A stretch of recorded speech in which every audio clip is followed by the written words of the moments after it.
Yo guys, what is going on? Welcome back to the channel. It's your boy Luke on 23 and we got Madison Lambo here. It's Talking Shit episode 24. Are we at 24 or 25? I don't know. 24, I think. Fuck, it's all going so quick. All right, you will know what episode it is by the title of this video because we'll put EP and then the episode. So we'll address that later on. Mm-hmm. How's your night been, Maddos? Good. I had a good sleep last night. What about you? Oh, fuck, man. Like, I got that many Raging Rogers through my sleep. Oh, yeah. And why is that? Well, because you're next to me. Oh, yeah. But the other thing too, right? So hold on, wait. So let's go back. Let's go back a bit. I don't even know if the podcast has got this. But so what happened, guys, a week and a half ago, I got my old helmet chopped off. Yes. If you don't know what a helmet is, it's a foreskin. So you got your Raging Roger and then you got your knob and then a little helmet over it, all right, your foreskin. I got that completely chopped off. I have a bandage on here now. It fucking hurts. And when I get a boner, it fucking, I mean, it looks very painful. It's got stitches. I know, still. I think it's got like 20 little stitches around the Raging Roger. So I've got the bandage there and then I obviously get an erection and then it stretches out on the bandage. Yeah. And you're trying to G me up to go for a swim today, go for drinks today, go and just act like everything's normal, but I have a chopped off dick. Yes. What do you think of like having the foreskin there and not having it? How do you feel? All right. So I haven't had intercourse yet, but I'm keen to do that. It's super sensitive on the end. Yeah. But it's just like, I think for cleanliness, for the sensitivity and how it feels, it will be good. Yeah. And the way it looks, I think it looks like a rock star right now. Well, it's basically like plastic surgery for your dick. It's like he's had like, it's like he has gone, it's like pimp my ride. Yeah. I've just went straight into the garage, come back out with a whole new fucking paint job. Do you feel like it's a different dick, or are you like, oh yeah, that's my dick, or oh? What? Oh no, you know, like there's not too many dicks that are the size of mine, so I know it's mine. True. I'm not looking down, going, oh yeah, this is someone like my fucking dick is a big dick. Just new and improved. West Coast Customs hit that shit right up and was like, pimp my ride. So you had a good sleep? Yes, I did. Because you wake up sometimes with a little bit of anxiety. Yeah, I know. I finally had a good sleep. I think just I've been unwell, so. Yes, you've been a little bit, you haven't had COVID, have you? No. Okay, you've just been a little bit sick. I think since Madison's moved up here, it's a little bit different, the weather and the climate, so that's why you're feeling a little bit, you're getting used to it. Yeah. It gets really cold at night in Queensland. It does. I'm surprised by that. And then it just like fucking, so like you're a little bit sick off that, but what else you get anxiety from, and we're going to touch on that right after I chat about this one fucking football game that happened last night. So we're going to get back to what, and I could have led in really nicely there into that topic, but we'll touch on that very soon. First things first, what the fuck and who the fuck does Latrell Mitchell think he is? Who's that? Okay. Wait, I did watch the game last night next to you. Yeah, you did. I was playing my Nintendo Switch, but you were killing it. Super Mario Bros. Maddos is just like the no muckies bros.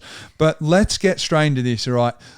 I'm not going to, I might hammer Latrell in some ways, but then I'm going to back him in other ways, all right? Okay. First things first, who the fuck does he think he is? Where the fuck does he think he's from?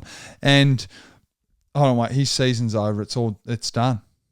Okay. Do you know why? Why? Latrell is not a small guy. Okay. He's like 110 kilos, 6'2". That's a big male. Is he a front rower? He's not a front rower. He's a fullback, but he's fucking big. Like he's a big fullback. He's a let's just say he is a human weapon. Okay. Okay? But we need to address what he's done. It's all over the media right now. What has he done? Okay, so he used to play for the Roosters. Oh, okay. Now he's the Rabbitohs fullback. Right. they're the biggest rivalry like that rugby league has since 1908. Oh, okay. His teammate used to be Joey Manu. He used to play right next to Joey Manu in the centres. Yeah. A year later, he fucking breaks Joey Manu's face. Now, last night. Really? It's like me having a friend and just fracturing his face. Wow. But how? As I said, human weapon. Okay. He shoulder charged his fucking face, broke his jawbone, cheekbone, like Joey's face, man. Like, I don't get too emotional, but like seeing what happened last night, I think you'd left the room. It was so upsetting. So is that like a personal thing or an accident? I think Latrell and the way, like he's got a very unique rugby league style and he's a very good fucking player. He's like centre of the year. He's a very good player, but he needs to take this out of his game. Wow. So what's happening now? Like, is that not allowed? Like, that's not allowed. So like, is he like disqualified? I don't know how it works. Okay, so just to run this down to you quick, is Rabbitohs and Roosters, they're in the top 8. They're going into finals next week. Okay, so they're both finals contenders. They're at the top of the league. Yeah. Joey Manu's face is fucking broken. Oh, yeah. Not career over. Season over for him. Right. So he won't be returning this year. Yeah. Because his mate decided to fucking wreck his whole face. Yeah. Latrell Mitchell woke up this morning with, mate, you're sent off for the rest of the season too.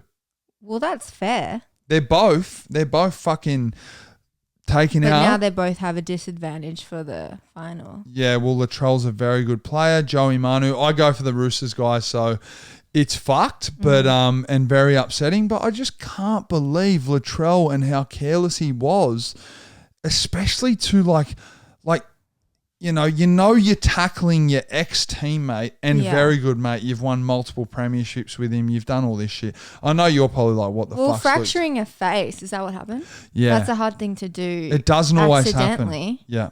Yeah. So. And you've got a boxing family. You know what sports are about and hardcore sports. And this is rugby league and he's done it to his mate. He's used his 110 kilo body to completely fuck his mate's face left, right and centre. And Joey gets up after and he's like, do you know, like imagine me and a mate hanging out and I just fucking dog shot him and Latrell's on the other team and Joey walks over like very emotional and just going, fuck man, like I'm not.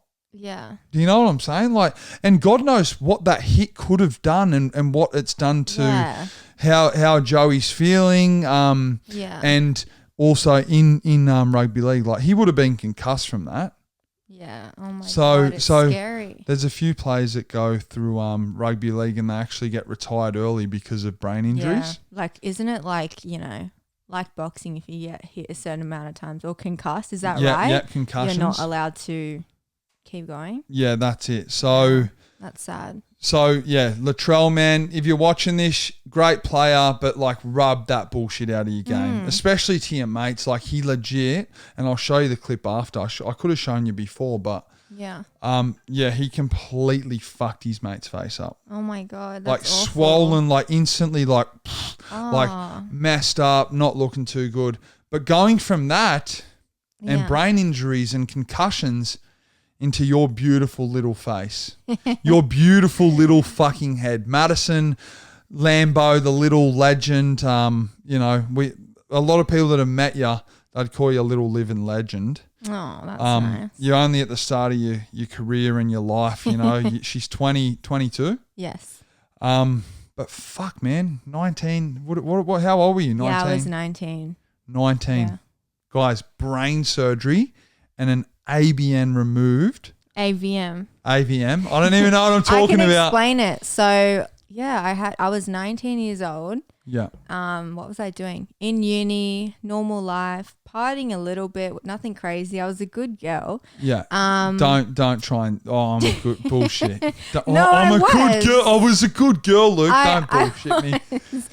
I remember I had such a normal day. Well, I've been having these I thought it was sleep paralysis. I had a few friends that have. Have you had someone that had sleep paralysis or do you get it? Wes gets it. Really? Man, don't scare me, but like, yeah, I should ask because I remember it's he's okay, yeah. So we need to look into that. So explain sleep paralysis. So my friend said sleep paralysis was like when you get paralyzed when you're asleep or in bed, and yeah, you can't move, and then you sort of see ghosts. Some people see ghosts and feel like there's a demon like taking over their bodies. That's what some people describe it. Do you know what's so scary? What? Wes has told me. Well, he might suffer from sleep paralysis. Yeah. So I thought it was that. The only thing like I didn't really get was the demon part. Like I definitely was paralyzed and couldn't move and felt very scared, but I didn't feel like I was seeing ghosts. So when you're asleep and you're like laying on your back or front and you wake up and you're like. Well, it's weird because you're fully conscious. Like, I fully knew, I was very awake. I wasn't even sleeping. I'm very awake and I can't move my whole body. I can't even speak. I can't even say, Mom, like I need help. I couldn't speak out of my mouth. I was that paralyzed. I couldn't even wriggle my fingers. It was very scary, but I didn't at all think that it was a seizure, which it ended up being. Wow. So I went to my doctor just to get, normal birth control, normal appointment. And I mentioned, I'm having like these things that I think might be sleep paralysis. How do you go about dealing with that? And she was like, probably is that, maybe just not getting good sleep. I'd say just get an MRI whenever you can just to rule that out because you've never had a head MRI before. And then before you go forward, so you're sleeping, you're waking up, you can't move or like you're waking up and are you seeing demons and shit like that? Not like that. I mean, I can feel and see ghosts, which could be another thing. So when you're waking up, could you see? So you weren't seeing ghosts. No. So you're waking up in bed. Yeah. Laying just frozen. Laying there, staring up, like you can feel your heart racing. Yeah. I couldn't even move my eyeballs like left. Could you or talk? Right. No. Most of the time, I couldn't even get a word out. I couldn't reach for my phone to text someone to help me. How long's that lasting? Oh, it's like few minutes to like half an hour, depends. How many times did it happen before you've just gone to the doctor and go, oh yeah, nah, it's all like, I'm having these things where if I was waking up and doing that, I'd be freaking the fuck out. Before the MRI, 5 times probably, so not a lot that would be concerning, just a few things. Did it happen like in a small, like a week, 2 weeks? Well, yeah, like it happened probably first when I was 17 and I just like didn't think anything of it. Then the next time 2 years later, about 4 times in a month or 2 months. Yeah. Wow. So it's kind of went revved up and went, yo, what's up? So I went to have a normal doctor's appointment and so she just chucked an MRI referral on. Yeah. And a few days later I got it, went with my mum. Had the MRI, so scary because I'm claustrophobic and How stuff. old are you at this point? 19. 19. So 17 you've had your first one, then you're up to 19 going to the doctors. This was in May. Yeah. Or 1st of May or something. And then, I was waiting in that waiting room for like an hour, which is when I was like, my mum was like, okay, something's going on that's wrong. Yeah. My doctor called me on the phone when I was in the waiting room. I answered it and she was like, hey, so you've got like an AVM, this blah, blah, blah. Like I can't even remember it. Like basically you're going to have to go to the hospital, to the emergency room. Wait, slow it down. So you're sitting at an MRI place. Waiting room, waiting for them to say. So your doctor's not in that building? No, not at all. I just got they've fucking jumped on the phone. Yeah, saying, they've stopped whoever they're seeing that day to take a phone call to tell me, because they're not allowed to tell you that at the MRI that something's wrong. But it was urgent. So they've contacted my doctor to tell me, yeah. So there was no, it was like, yo. No, straight like, pack pajamas for hospital, let's go, yeah. Fuck, normal 19-year-old girl chilling. Yeah. Going through uni. Yes. You're at an MRI, like waiting for your results. Yeah. And then I was in hospital that night. It's so don't rush this because I want to I want to fucking and it might be hard for you to talk about, but that's fucking crazy, man. It was, and it didn't really hit like I felt healthy my whole life, really, so it didn't really hit like how serious it was until a few days later, to be honest. Like even when I was in the emergency room and the brain surgeon that was on that night at Royal North Shore came and showed me that first MRI, and that's the only MRI I've ever looked at of it. like I didn't want to look at any more after that first one, which I don't know. I've put on social media before. So it was 4 centimeters in my brain. And then he was like, okay, so like you can do like radiotherapy, which would take a few years, and like it's not a good chance that it would like shrink, or you could do this other thing, but brain surgery is probably the best thing. And then it was like, what? Like just brain get it surgery? night. Yeah. Like that's crazy. Like what do you mean brain surgery? Like what's going on with my head, you know? Fuck. And your mum was right there with you? Yeah. And that would have been just like. Yeah, it hit her first, I think. Fuck. And yeah, then, well, I suppose you're 19, a little bit like, la-di-da, like, oh, yeah. like, but the seriousness of what was presented to you, and like the MRI people, not like they've called your doctor and go, yo, you need to go to fucking hospital. Yeah. That's very serious. It is very serious. And your mum's probably going, fuck, man. Like, I know. And I sort of got this feeling over me like, oh, I have to be so strong. There's nothing I can do. Like I'm looking at people react around me like my family. And like that's why I was being so strong for like the first 3 days. And then I broke down pretty much from then. So you're in the hospital the first night, or were you at home for a few days? No, straight away to emergency. And then they can't sleep over with you there. So I was left alone that night while they were doing all the tests and stuff. What was the week leading up to that like in your life? Just normal. I had no idea. You were just chilling? Yeah. Like I was just going to uni, went out to lunch that day, and then had the MRI in the afternoon, and then I was in hospital. So like it can fucking, like stuff can change that quickly to you just having a brain surgery and it's fucking all good. It's crazy. And that's why I wanted to chat to you about this, because I've been waking up the last few mornings and I'm like, fuck, I'm grateful of this girl. Really? Yeah, like you're so beautiful, but also what you've been through and how you've dealt with it. It's like, fuck, like how can you know, we have a few, we have our disagreements and arguments. Yeah. But like you've had your fucking head cut open. Is it like an AVM is very life threatening? Yeah. So it's basically like a lot of extra blood vessels in your brain. Like they're thicker than normal and they're tangled up. It's kind of like a lot of aneurysms in the same spot. So a lot of people have an aneurysm or have a stroke and pass young. Like that's the cause of a lot. You know those stories of people that just drop dead? Yeah. And then it's like, oh, they had an aneurysm and a stroke. So that's what, It's similar. It's in the same category. Yeah, so it was crazy. I mean, like I did competitive cheerleading too, and like fell on my head heaps when I was younger. So it's just so lucky that didn't damage it or trigger any seizures. Yeah. Yeah. But you've started just waking up in your... Yeah. And then like it was a scheduled brain surgery, and it was a lot of months on like heavy drugs, ones that I was allergic to most of my seizure medications, like basically all of them. So we had to like keep trying different ones, and you know, on heavy medications, like changing them like that is pretty fucked. So wait, did you? So like mentally. So you're in emergency straight away, and then you said it was a. And then I got assigned to choose my surgeon. Luckily. So how long away was the brain surgery compared to? So it was scheduled for like a month or 5 weeks after I got to hospital, but then I ended up having a bad virus, and they had to push it back another 4 weeks. So it was like 3 months before I even had the surgery. So you went straight to emergency. Yeah. Then why were you put on heavy drugs straight away? To stop the seizures, because they can be life-threatening. So you were having seizures heaps at that point? Yeah. So it's like it was a balance of like putting you on medication to stop having seizures and try and control it, rather than rushing into a brain surgery.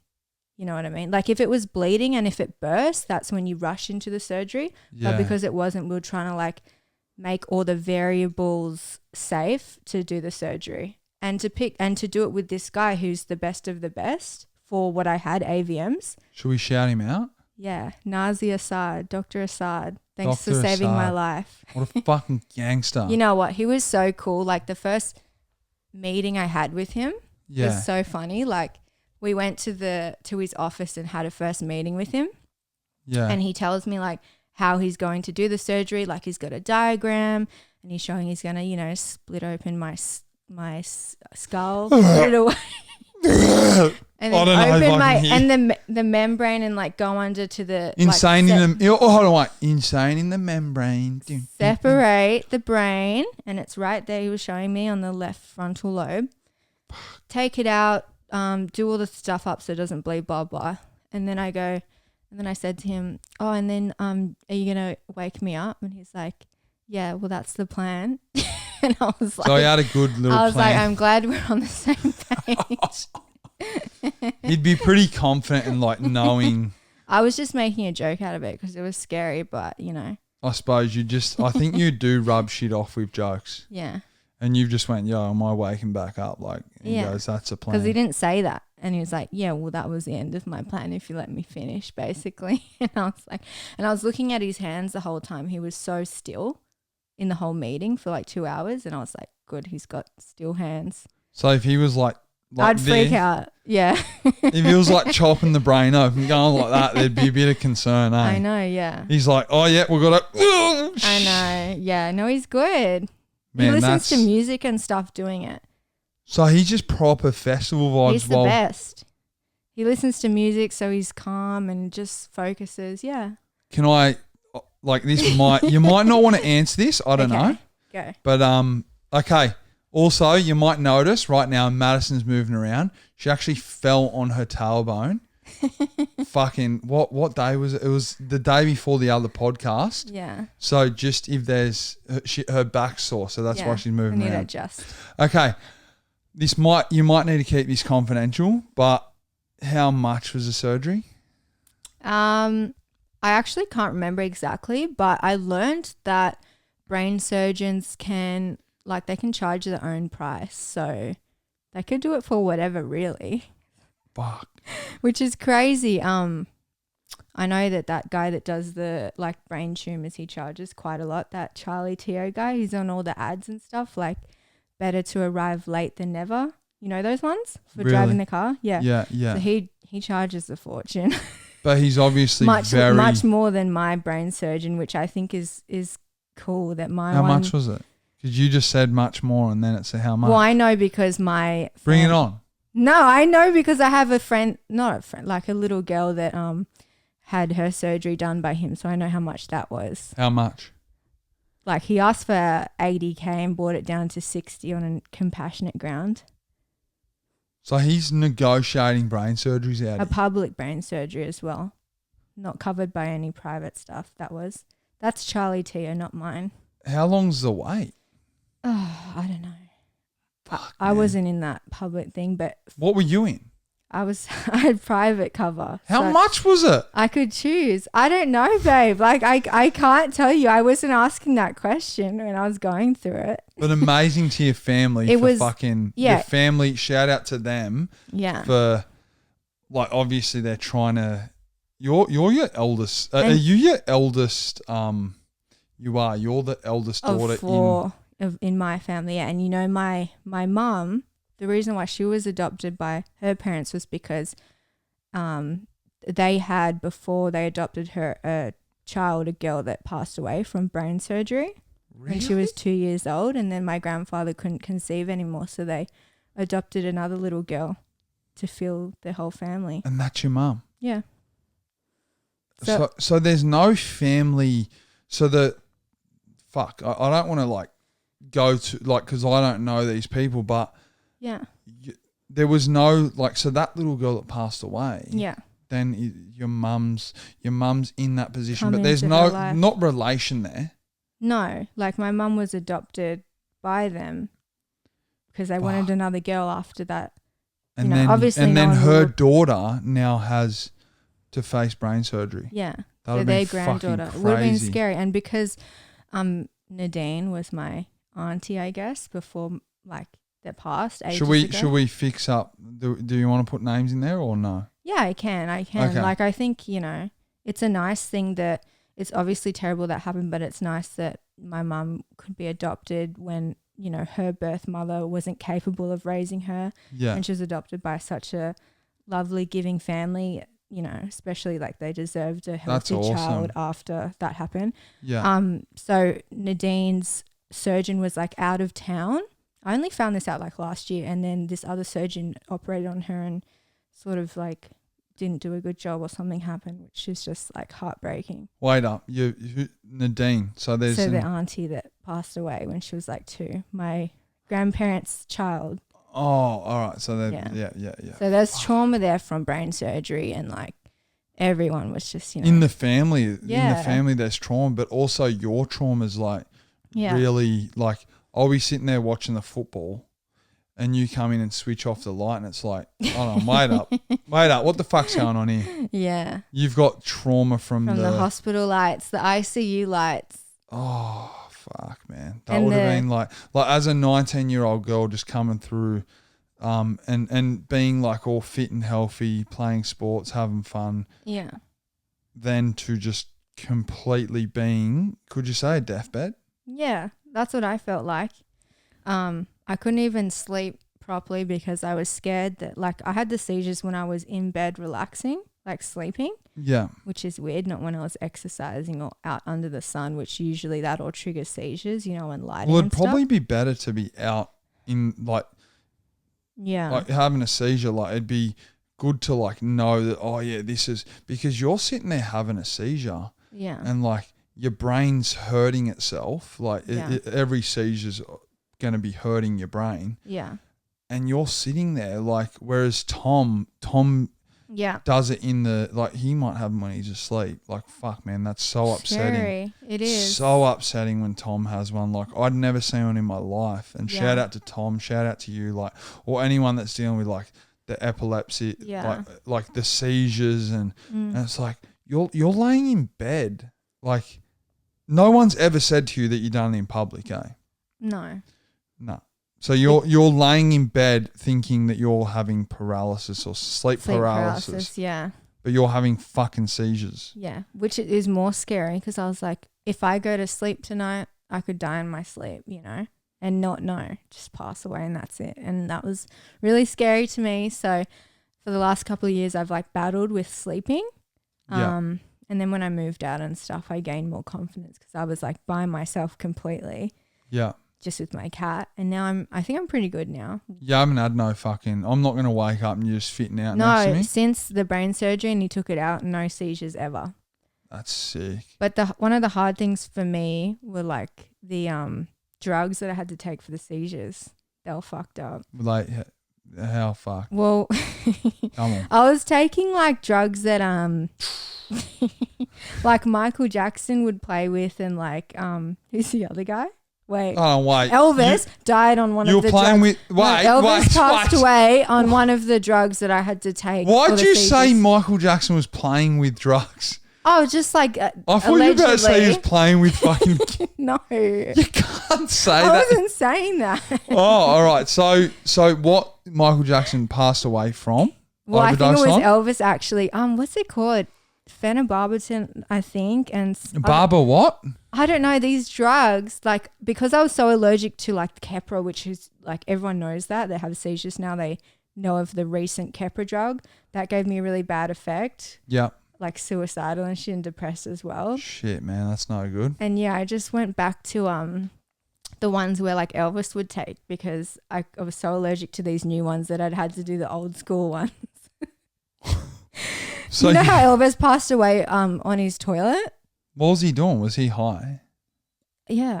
I don't know much about Elvis. I've been to his house. What? That he died in. Oh, I thought you were acting like you've hung out with the bloke. No. I was like, relax, mate. Who the fuck do you think you are, Madison? It's true, but I have in Graceland. Really? Yeah. What's that like? Oh, amazing. Smelled like ciggies? Did Elvis smoke? No. He didn't smoke I don't know if he smoked, but he didn't drink, but he had diabetes and he'd have a lot of like ice cream and sugar. So he's like you love your sugar. All right, guys, quick little ad break there, sponsored by the links in our Instagram bios. If you know what is promoted by the Instagram links in the bios, which is a very exciting website where we get very down and naughty with your. If you know, you know. If you know, you know. And Madison likes to get her friends over and we all hang out.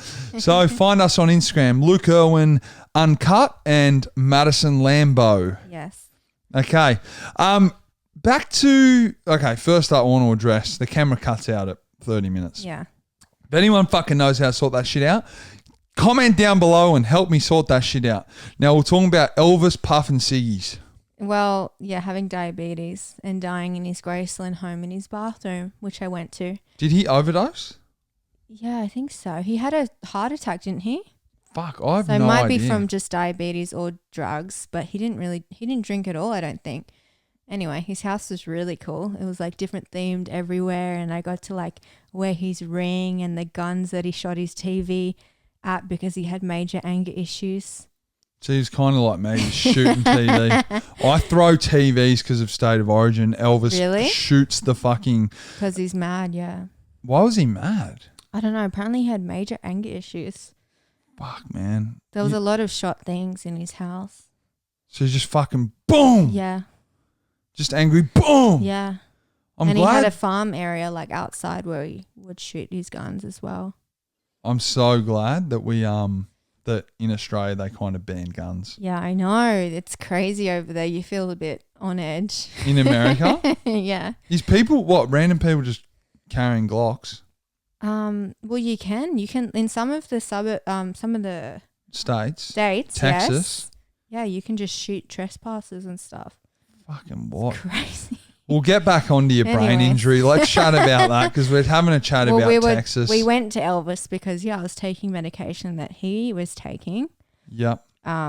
Anyway, all the seizure medications were hard. They fucked up my mental health real bad. Yeah. Made me super depressed. Was this before? This was before the actual surgery. I think also your brain surgery coming up would have made you super depressed. Yeah. And when I got that virus and it was pushed back 4 weeks, like which a lot of people now would, if they've got COVID or something and they're meant to have a surgery, it would be pushed back, and it's like that's a bad thing about it. Like, fuck, it's already so dangerous, brain surgery, but if you got a virus, then you're like your breathing pipes are like swollen, and it's just like way more riskier. And you're mentally prepared. You're going, yo, I'm going in on this day. Yeah. When did you catch the virus?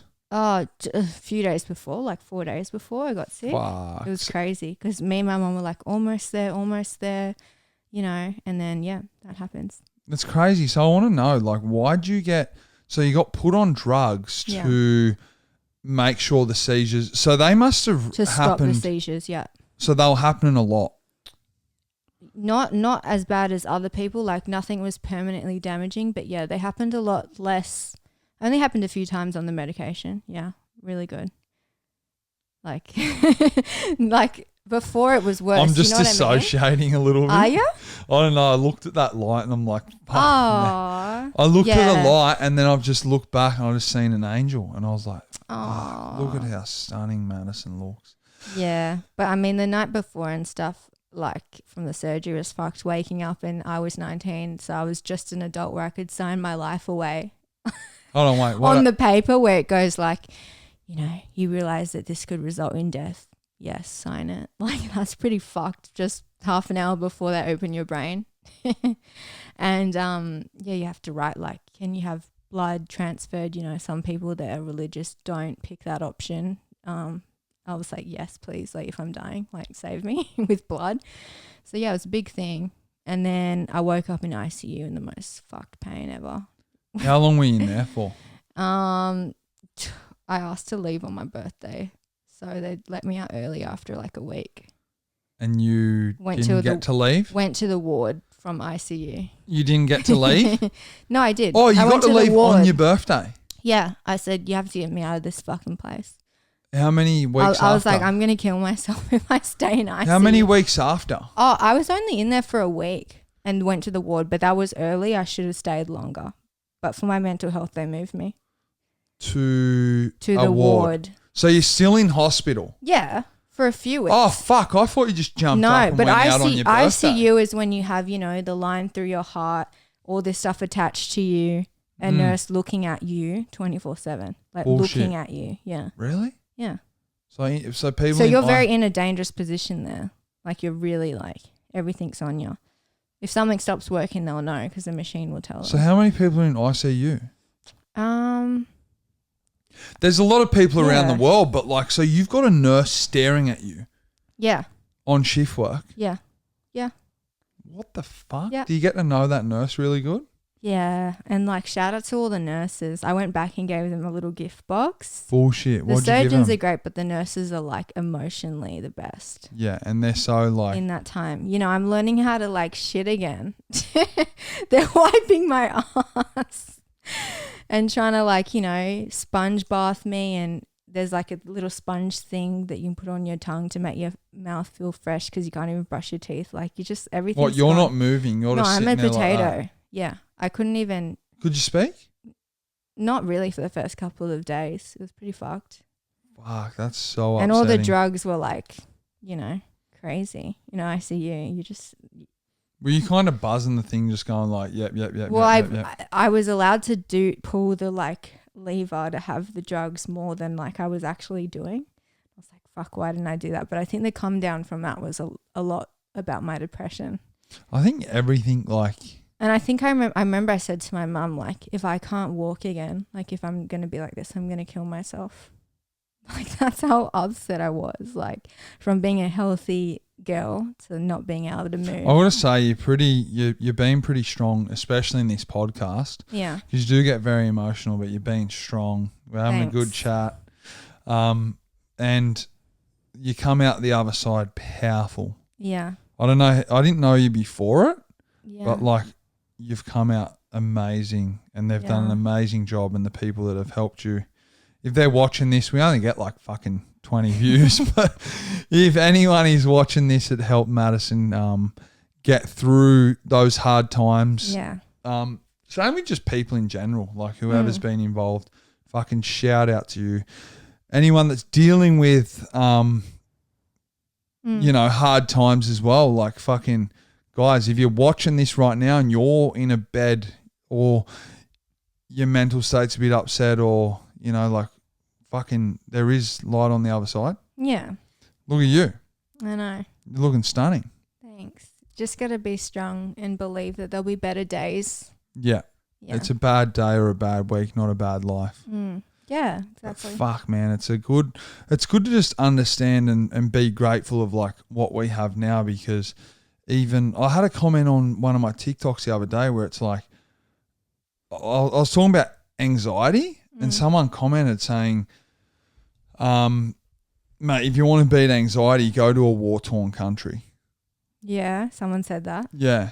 And I was like, that's probably fucking true, man. Like, I can go outside right now. I can drive a car. I can go and walk into a fucking shop and buy food, like walk. I can go and do a burnout in a car. I can do whatever the fuck I want. I can go and kick a football.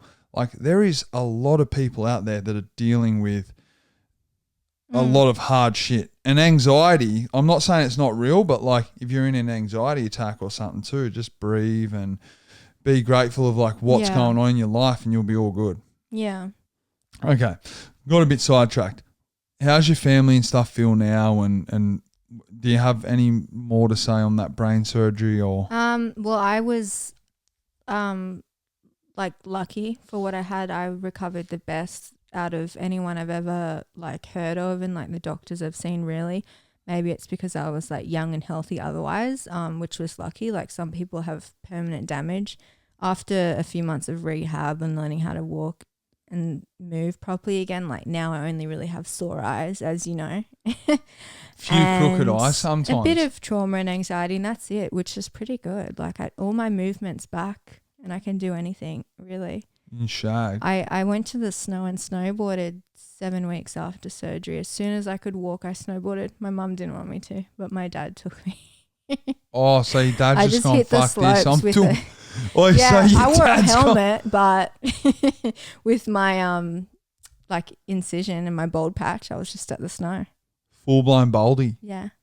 You know, your dad's just gone. Snow. Yeah, and your dad's just gone, let's go. Was it just you and him? And my brother. Fuck, that's sick. Yeah. He's really good at snowboarding, your brother, isn't he? And skating, yeah. Fuck, so he's just like kind of gone. Yeah. Does your dad really love it? Yeah, he's good too. So you'll just go down there and go, fuck Yeah. this, I'm going away for the weekend. We send it. Us three in the family send it. Me, my brother, and my dad. You just say you're going away for the weekend? Yeah. Man, They'll do it. They'll drive down through the night, do a day and drive back. That's how much they love it. What I'm thinking is we might move back to Sydney after this whole... No, like, I feel like Sydney might be good for that. Yeah. Well, the snow season's almost over. I know, and I've got this thing recovering. Yeah. Your back's sore. Yeah. But other than that, it's like, I think we might move back to Sydney. Okay. Or I want to do a lot more snow shit because I started getting all right at the snowboard. Yeah. And I fucking want to... You did so good. Maybe we can catch it towards the end of the season. Do you reckon? Yeah. We can't. Yeah, we can. It's all locked down, mate. Now? Yeah. It might change. It won't. Okay. Not in the time that it will come. I'm being optimistic here. We come back, so we done a bit of a snow trip and then we had to rush back for our Queensland lockdown. So the only option is to go to Europe now and do the snow there. Yeah, but then you got a 2-week quarantine on the way back. That's fine. It's so upsetting. Madison, I just got to say thank you so much for sharing your brain surgery story with us. And if you have any advice on someone dealing with that or if they've just heard that news. I think I'd just say, guys, just know that your life can change in 1 minute. 1 minute. So I think that was my main lesson from it all. Like, life can change like that. Yeah. So, be grateful for every day and every person, every good thing in your life. And you're pretty good at that, eh? I do feel like I am. But your anxiety is one thing that you've come out and it's a hard thing to... Yeah. And it's probably from what you've been through. But other than that, which like we all get a bit anxious and you just want to be around people that understand that. But it's the way you look at life and people and stuff, I think. Yeah. Good fucking on you. Thanks. You kill it, Mattos. Okay, we're about to get into some other shit. All right. This is like full-blown talking shit right here. Yes. We've got Big Cash. Oh, yeah, that guy. This dude. He's a big dude. He's a big dude with a lot of tattoos. Yeah. And he keeps talking shit. About you. Yeah, and I'm over it. Yeah. Like I can... Like he said something about me on his podcast and his co-host on his podcast was like, Luke's doing his thing. Like I'd done a title saying that I'm homeless. Oh yeah, I remember that one. And he's going all blah, blah, blah, blah, blah. He talks about Vanessa and fucking Bernard Tomic stealing my girlfriend and shit like that. And I was like, bro, we were long over before. And you know what I'm saying? Like he just really drags my name through the dirt. Yeah. I feel like if there was any guest on here that I could have that could go with the title of talking shit, man, he would be a fucking good guest. He'd talk shit. He talks a lot of shit. Like I watch his podcast and some of the stuff I look at it and I'm like, yeah, all good. But then so much of it's just stunt. I stunt as well. I stunt. I'll admit it. But I think he doesn't admit it. Yeah. And he was just dragging my name through the dirt a month ago or so, and I thought, Big Cash, if you're watching this, mate, and Sydney opens up, you're coming on this podcast. It might end up in a boxing match, but no, I think we start getting some people on and comment down below or send this to people that you want to see on this podcast, and me and Madison will have a good chat with them. Mm-hmm. But yeah, I'm over Big Cash talking shit. Yeah. Yeah, like he's not all that. I don't even know who he is. Is that bad to say? No. He's got a few. I don't know. He keeps just calling people out, and that's his brand. And all right. I'm good at calling people out, but I had a big fucking brand, and I don't know. These people are just doing my head in. You got anything else to talk about in this podcast? I'm excited for summer. Summer's coming up. Yeah. When is summer? Wait, is it? It's the last week of winter right now. We haven't even hit winter. Well, and I'll tell you right now, in the Gold Coast, our temperatures are right. This is just for people that are wondering what's going on out there in the world, Gold Coast temperature today, right now, is 25 degrees and sunny. Wow. We don't deal with winter. No. There was 2 months of winter, and it's winter right now and 25 degrees and sunny. I know. And then we went up to like tropical North Queensland in the winter, and that was hot.